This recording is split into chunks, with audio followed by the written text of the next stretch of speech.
Hello guys, welcome back to my channel. আশা করি তোমরা সবাই খুব ভালো আছো, আমিও খুব ভালো আছি। তো দেখতে পাচ্ছ মায়ের ফোনে যখন ভিডিও বানাই কতটা ন্যাচারাল আর কতটা সুন্দর সব কিছু দেখা যায়।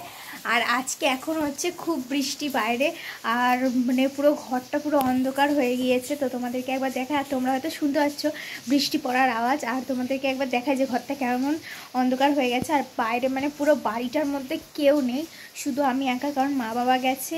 বলেইছি যে আমাদের বাড়িতে কিন্তু আর কিছুদিনের মধ্যেই কিন্তু পুজো হতে চলেছে।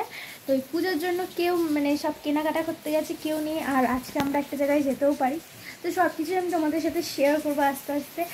আর আমি জাস্ট দেখাই কেউ নেই বাড়িতে। দেখো এই ঘরের অন্ধকারটা কীরকম, আর এরপর আমি লাইট জ্বালিয়ে নিলাম। এখন দেখো, আর যেই লাইট বন্ধ করে দেবো তারপর যা অন্ধকার হয়ে যায় জাগে। আর এখানে আমি খেয়ালই করিনি যে এই জানলাগুলো খোলা আছে, আর এই জানলাগুলো খোলা ছিল বলে আমার হেলমেটটা কিন্তু পুরোপুরি ভিজে গেছে। তো এবার আমার মা এসে তো আমাকে খুব বকবে, তো আমি তার জন্য ঝটপট করে কিন্তু জানলাগুলোকে বন্ধ করে দিচ্ছি। আর তোমাদের হয়তো ভয়েসটা শুনতে একটু অসুবিধা হবে, কারণ আমাদের বাড়িতে এখন কাজ হচ্ছে, আর তার জন্য কিন্তু একটু শব্দ হচ্ছে। তো তোমাদেরকে বলেই দিই যে বিকালবেলা কোথায় যাব। বিকালবেলা যাব দিদার বাড়ি, যেহেতু আমাদের পুজোর মানে গৃহপ্রবেশের ডেটটা কিন্তু সামনে চলে এসছে। এই জন্য কিন্তু আমার দিদাদের, তারপর মাসিদের সবাইকে একবারে ইনভাইট করে আসব। তো এটাই আমাদের আপাতত প্ল্যান আছে। তো যাই হোক, এরপর দেখছি মা বাবারা চলেও এলো আমার এখানে জানলা বন্ধ করতে করতে। তো দেখতে পাচ্ছ এখানে কত কিছু নিয়ে চলে এসছে। আর আমাদের উপরে যেহেতু ঘর হয়েছে তো তোমরা জানোই, তো তার জন্য কিন্তু এই কিচেনের জন্য অনেক কিছু জিনিস নিয়ে এসছে। তো চলো তোমাদেরকে আমি এক একটা করে দেখাই।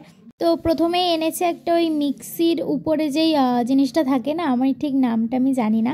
তো যাই হোক, ওটা আমাদের খারাপ হয়ে গেছিলো, তাই জন্য মা একটা ছোট দেখে নিয়ে এসছে। আর এরপরে যা যা এনেছে সবগুলোই কিন্তু আমাদের উপরের জন্য।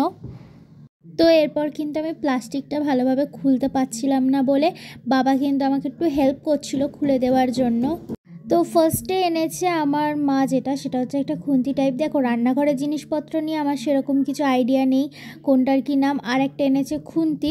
দেন এই দুটোই আমাদের খুবই মানে কাজে লাগবে আর কি, ওই জন্য এনেছে। আর দেখো এনেছে একটা ব্যাকা দেখে এনেছে। তো তারপর আমি বললাম, তো যাই হোক, দেন তারপর এনেছে একটা ওই আলু ছোলে বা সব কিছু ছোলে না ওই জিনিসটা। আমি বললামই ফার্স্টে যে আমার এগুলোর কোনো আইডিয়া নেই কোনটাকে কি বলে। দেন তারপর এনেছে ওই গ্যাস লাইটার, হয়তো এটাই বলে, আমি ঠিক জানি না। তোমরা কিন্তু আমাকে সঠিক নামগুলো আমাকে সবাই কমেন্ট করে জানাবে। তারপর ওই রোদে জামা কাপড় দেওয়ার জন্য যে ক্লিপগুলো ইউজ করা হয় ওই জিনিসগুলো এনেছে। দেন তারপর এনেছে একটা ওই মানে ঠিক লুচি ফুচি যখন ভাজে না ওই জিনিসটা, এটারও নাম আমি ঠিক জানি না। তো তোমরা কিন্তু এটার নামটাও কমেন্ট করে জানিও। দেন তারপর এনেছে দুটো প্লাস্টিকের ছাঁকনি। তো এরপর এনেছে হচ্ছে এই চামচগুলো দেখতেও অনেক সুন্দর, তাই না? আমার তো খুবই পছন্দ হয়েছে, তোমাদের কেমন লেগেছে সবাই বলো। দেন তারপর এনেছে একটা স্টিলের ছাঁকনি। আমাদের ছাঁকনি অনেকগুলো লাগে, কারণ আমাদের বাড়িতে বেশিরভাগ চা হয়। তো দেন তারপর এনেছে একটা সাঁড়াশিটা আমি খুলতেই পারছিলাম না, অনেক শক্ত। যাই হোক, আর যেটা এনেছে সেটা হচ্ছে একটা ওই ধূপদানি, যেটা ধূপ কাটিয়ে রাখে ঠাকুরের সামনে আর কি। তো এইগুলোই এনেছে। যাই হোক, কেমন লাগলো সব বলো। আর কাঁটা চামচও এনেছে, তো তোমাদের বললামই। যাই হোক, এই সব কিছু বলো। আর লাস্ট ফিনিশিং একটা এনেছে এই হয়তো নুন ঠুন রাখার জন্য। তো যাই হোক, এই নামগুলো আমি যেগুলো মানে জানি না, তো সেগুলো কিন্তু তোমরা আমাকে কমেন্ট করে জানাবে। আর আজকের এই পুরো ব্লগটা তোমাদের কেমন লাগলো তোমরা সেগুলো জানাবে। আর ভালো লাগলে কিন্তু লাইক করে দিও। আর তুমি যদি আমার চ্যানেলে নতুন হয়ে থাকো তাহলে একটা সাবস্ক্রাইব করে দিও।